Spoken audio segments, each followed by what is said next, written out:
It all starts with a friendly game of family horseshoes, doesn't it? Somebody comes over and says, hey, let's play some horseshoes, and you find the old rusted shoes and dig a quick pit, and then they say, you know what, let's do this more often. So then you think, well, what's an official pit look like? So thought I'd do a little videotaping as the making of this particular horseshoe pit.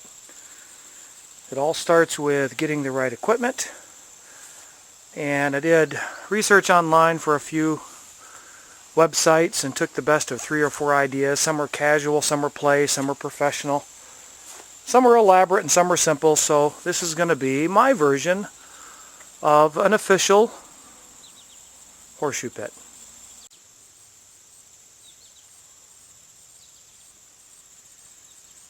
After reading several versions, I tended to write down what I wanted to get from each of the websites on one sheet of paper. So far we've got 2 sets of the 48-inch cuts and one of the 36-inch. The box is 48 by 36 with the inside dimension being 33 inches, and that's exactly what it is. And we've got the next piece here for 36 inches, 2 pieces ready to cut. And then we'll screw it in using 3 screws for each corner. And then we'll lay it over there and see how it fits in before we start the process of getting the peg in properly. It's important that you're consistent with the 48-inch pieces on the inside while the 36 is on the outside. That way you're consistent with each one. And the screws I'm using are 3 inches. And as I mentioned, 3 per side.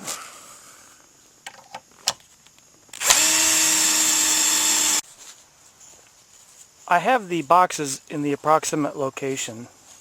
I'm using 2 by 6s. That way, whenever I get the 4 inches of sand, and being that it's treated lumber, the box will last longer and the wood will hold up a lot better. So I have to bury it just a little bit, and then it's going to be flush with the ground. I'm making the backstops now. They're going to be 36 inches wide, 14 inches tall. Those will be cemented about a foot behind each of the pits. I've got the pieces measured, 36 inches by 15 inches. It'll go in the ground just a little bit, and we're going to have enough for 2 backstops here.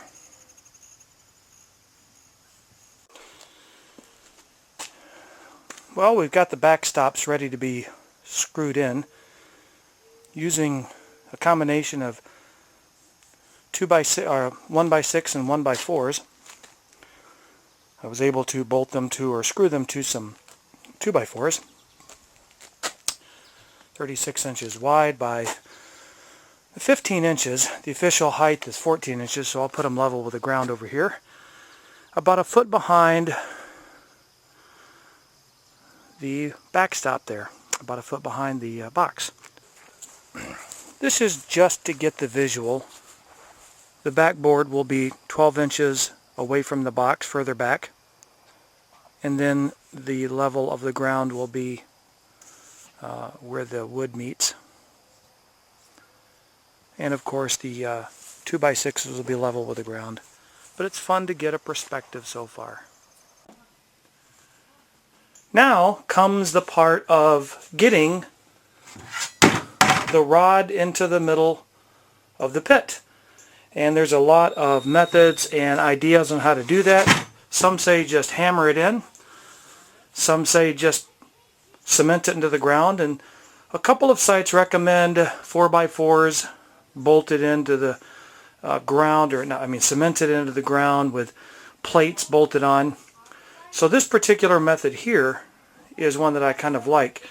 You use a 5-foot pail and you put a piece of wood in the middle and you drill this so that it is through the middle and at that 12-degree or 3-inch angle.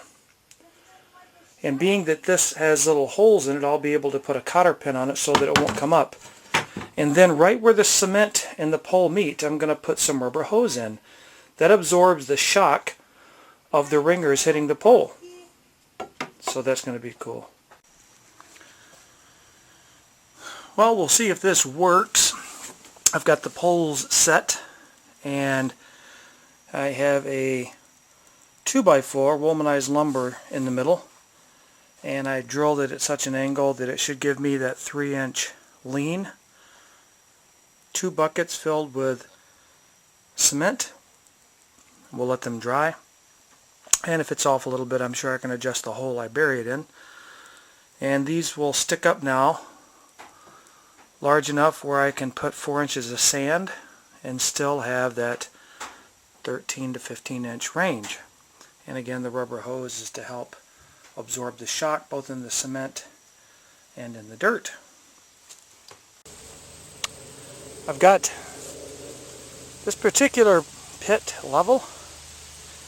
I've got the hole dug so I can put the pail that's going to have the rod in it. And we'll make sure that the pitch is all right. Get the sand on the inside set so that it's 4 inches. And make sure the outside ground tapers away.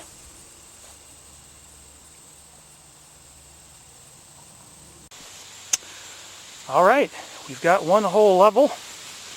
I'm fixing to add the screening material on the bottom so the sand doesn't soak into the dirt and weeds are prevented.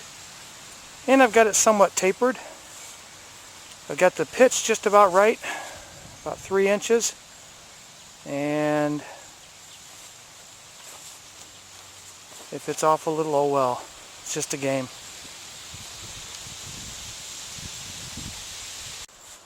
Well, we've got some sand in. Took a little bit more than I thought. There's 6 bags here of a mixture of sand and some play sand. Probably will take 2 more and then 1 spare. Looks like about 9 bags per pit. And we'll get some more dirt from elsewhere to make this a little bit more level all the way around. But the pit itself is level and square. So there we go. Well, at this point, although needing more sand, I went ahead and put the backstop in. And that looks pretty cool. And I think I'll put some wood there between the pit and the backstop just so to keep the grass from growing. But nonetheless, it's getting pretty level there. The extra dirt from the hole I was able to use. And that's what we have there. I'll be working on that pit next. But this way I could see what else I needed. Some more supplies and a few mistakes that I don't want to make again. We're at the second pit, and I've just got the 5-gallon bucket with the rod buried. You can see a little blue there. I had to dig the hole just a little wide. Got it leveled so that it's 40 feet exactly from the other pole, right at the base level, and tilted just right. So that'll be good. Now I'll fill it in with some dirt, level it to that 4 inches or so, and then fill it in with the sand that I've got. And we'll put the backstop in and get one more shot of things complete.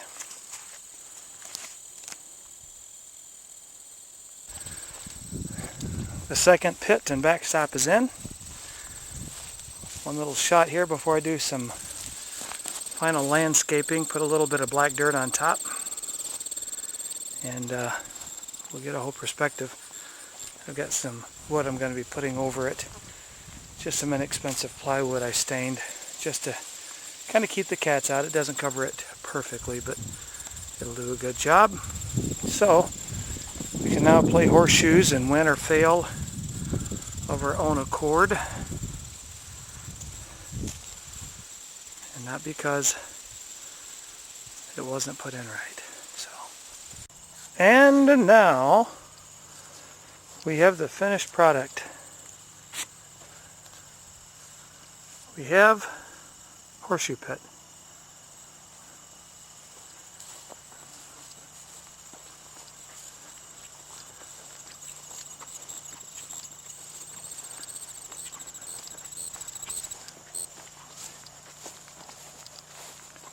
If anyone's thinking of doing this project, it takes anywhere between 10 and 18 hours, depending on how elaborate you get and how slow you are. However, I'm pleased to have this. As the grass grows in, it'll be more fun, and we'll enjoy this for many years.